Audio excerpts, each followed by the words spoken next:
bekendstelling nodig nie en julle het hom gekies as julle gunsteling hoofgas van 2024. Ek wil net sê, Leon het gesê ek het mense omgekoop. Ek het hulle omgekoop met Lateland se geld. Dink ons is al 6 jaar betrokke by ontbytsake.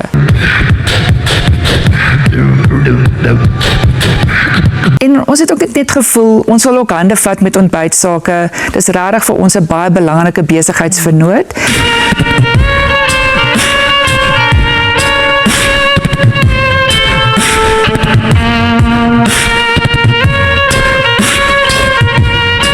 Maar dit was regtig 'n hoogtepunt van die jaar. Want ek doen troufunksies, ek doen juwele, ek doen klere. Ek het begin met 2 klein speakertjies en 'n mikrofoon op 'n kabel.